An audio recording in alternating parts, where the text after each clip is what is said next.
Depuis quelques années déjà, cette place est devenue le point de ralliement quotidien des marginaux de Saint-Brieuc.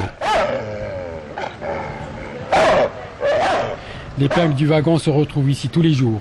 Ils y viennent pour se rencontrer et boire de la bière, faire la manche et regarder le temps qui passe.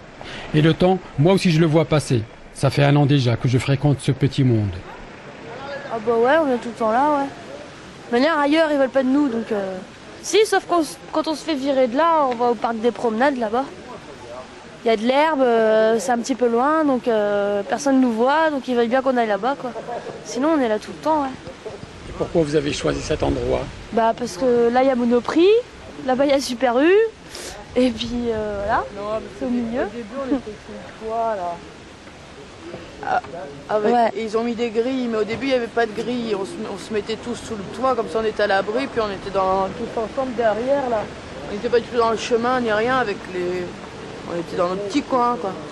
Et depuis qu'ils ont mis les grilles, ben, on continue d'être là, mais c'est vachement moins bien. Qu'est-ce que pensent les gens qui vous croisent, les passants? Ils s'arrêtent pour discuter avec vous, ils vous disent des choses? Bah j'en sais rien, les passants... Des fois, il y en a un qui vient, qui nous gueule dessus, mais bon, c'est rare, quoi. Sinon, ils en pensent rien, ils sont habitués depuis le temps. Mais bon, c'est plus les commerçants qui font chier, quoi. Pourquoi vous les faites chier, les commerçants? Non, nous, on les fait pas chier. Enfin, nous, on les fait pas chier dans la mesure où... c'est sûr que pour eux, dans la mesure où on est là, quoi, déjà, pour eux, c'est une nuisance, quoi. Le fait qu'on soit là. Déjà, le fait qu'on existe, voilà, c'est une nuisance, quoi. Ils aimeraient bien qu'on n'existe pas.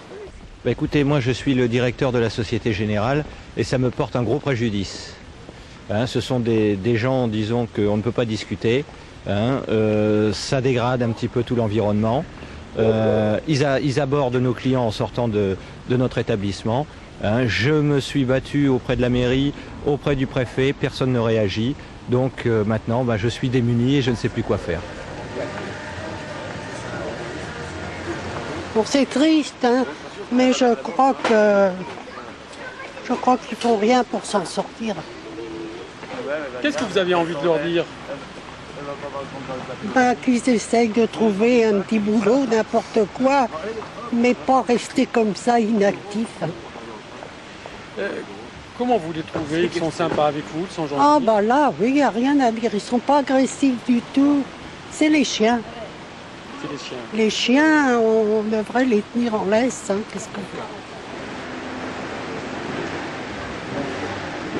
Les relations se passent bien, avec les garçons ça se passe bien. Le pire c'est quand il y a quelques filles qui arrivent, c'est là qu'il y a les problèmes. C'est quand il y a des garçons ça se passe bien. Quels ont de problèmes avec les filles? Bah, les filles sèment la zizanie là. Je sais que depuis longtemps, le torchon brûle entre les punks et les commerçants. J'ai observé que le phénomène n'est pas nouveau ni propre à Saint-Brieuc. Dans toutes les grandes villes, des groupes de sans-abri et leurs chiens s'approprient une place, un square ou une rue pour stationner. Il faut dire que ce genre d'attroupement est source de tension, car mal perçu par les riverains, notamment à cause de la concentration de chiens non tenus en laisse.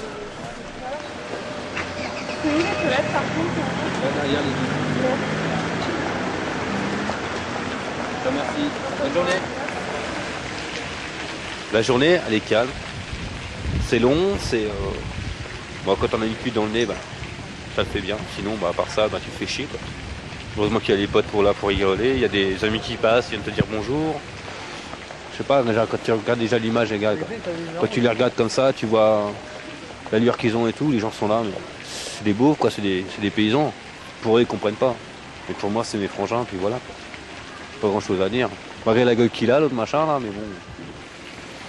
D'ailleurs, Ralph, tu vois, celui qui est tout en noir, il a une sale gueule, mais bon, c'est un super mec, quoi. Il est super sympa, il est cool, il est marrant, il rigole tout le temps. Piquant, c'est encore pire. Il y en a plein chez nous qui veulent faire quelque chose, qui veulent bosser et tout, mais bon, pour ça, il faudrait changer l'apparence, il faudrait changer la tête, il faudrait qu'on change plein de trucs. Alors que nous, on a notre propre image et puis on n'a pas envie de la changer, quoi, c'est clair.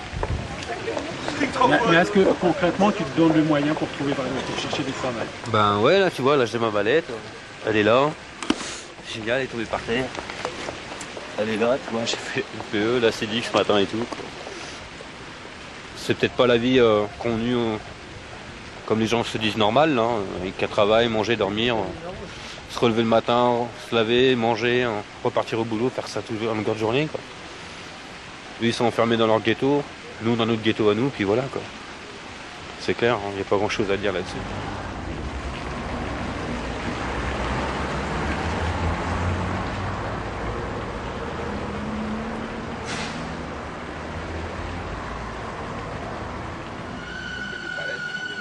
Aujourd'hui, la Sosso-Gravos doit rencontrer le comité de pilotage qui travaille sur le devenir social du wagon.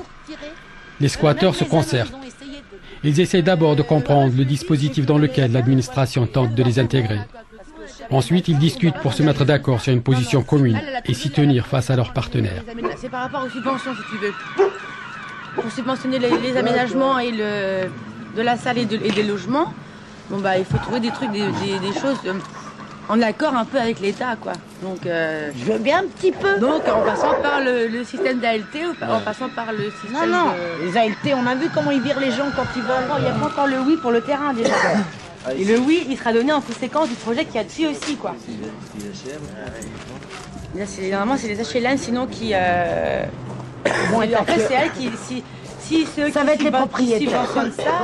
Ils sont propriétaires. Ils sont propriétaires de tout. Elle, ce qu'elle voit, c'est ce qu'elle va pouvoir en faire après. Voilà. C'est même pas le loyer qui gêne. Parce que là, mais là, si tu veux, là, c'est leur, c'est la façon dont ils vont nous gérer après. Dans ces cas-là, les réunions-là, elles servent plus à rien à la mairie. C'est même pas le loyer qui gêne. Les réunions de pilotage, elles servent plus à rien s'il n'y a plus de projet. Dans ces cas-là, on se démarre tout seul, quoi. Et on le dit. Alors là, on se met d'accord, on dit non, on dit non. De confession. On dit non, mais il faut qu'on propose autre chose. Mais bon, c'est des gens... Peu à peu, les comportements réfractaires des punks cèdent le pas à la culture de la négociation. Les squatteurs jouent le jeu de la concertation. Aujourd'hui, c'est Agathe Epec qui représente les habitants du wagon à la réunion du comité de pilotage. François Strabu, adjoint au maire à l'enfance jeunesse, en charge de ce dossier pour la ville de Saint-Brieuc. Corinne Le Fustec, ville de Saint-Brieuc. Leleu Lagarde, présidence de l'association La Sosso-Gravos. Oui, Jean-Philippe, membre actif de l'association La Sosso-Gravos. Nicolas Gine, je représente la SNCF. Thierry Berrel, éducateur qui intervient au légué d'Armor Accueil. Joseph Jallet, administrateur feuille d'accueil. Annick Sanino, administrateur feuille d'accueil.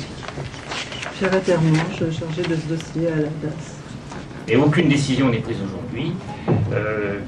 L'idée de ce comité de pilotage était de cerner les problèmes techniques pour que l'ensemble des décideurs puissent se prononcer dans les meilleurs délais. C'est-à-dire qu'au 15 novembre, nous espérons avoir une position officielle d'ensemble des partenaires. Voilà, je vous remercie tous et à la prochaine fois. Depuis que le squat existe, des réunions comme celle-ci, il y en a eu. Quasiment à chaque fois, les rencontres se terminent sans que les partenaires n'aient trouvé la formule qui satisfasse toutes les parties. Alors on se quitte avec l'intention de se revoir pour poursuivre la réflexion.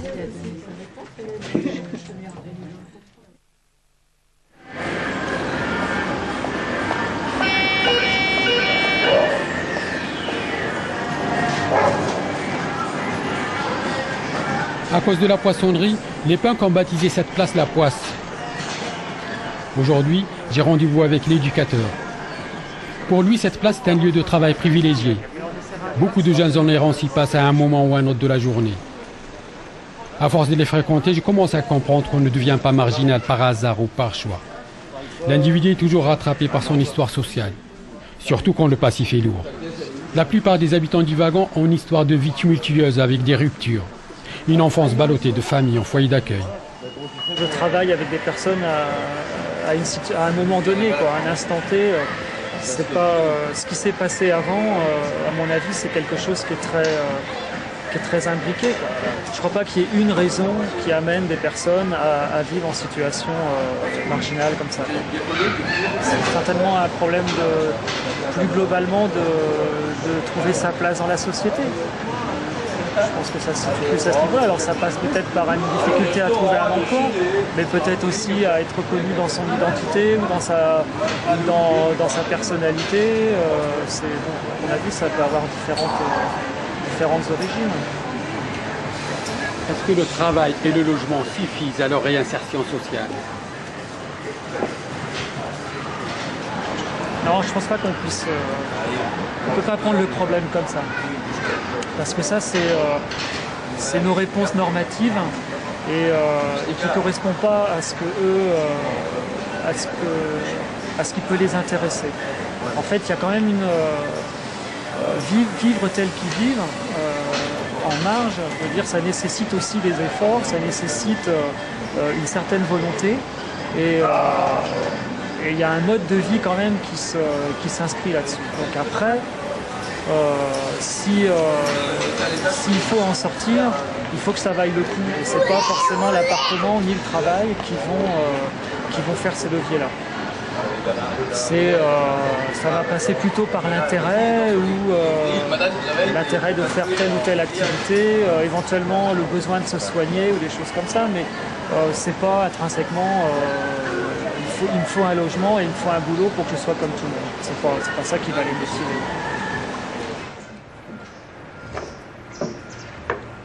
Imperturbablement, le wagon s'apprête à passer sa 4e année d'immobilité dans cette gare qui n'existe pas. Quant à moi, ça fait plus de 2 ans que je viens ici. Et depuis, de temps à autre, je m'y invite, avec ou sans caméra. En leur attribuant ce site, la ville de Saint-Brieuc ne savait pas qu'elle réalisait alors une vraie action sociale. Quand tous les liens se rompent, quand on perd pied, un lieu de vie comme celui-ci devient l'ultime rempart contre l'isolement et la déchéance sociale.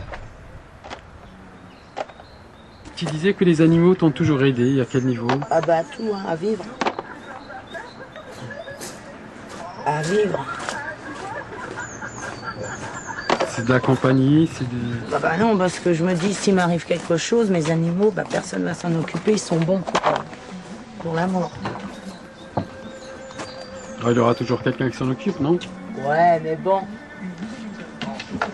Tu sais, les 4 ensemble, hein,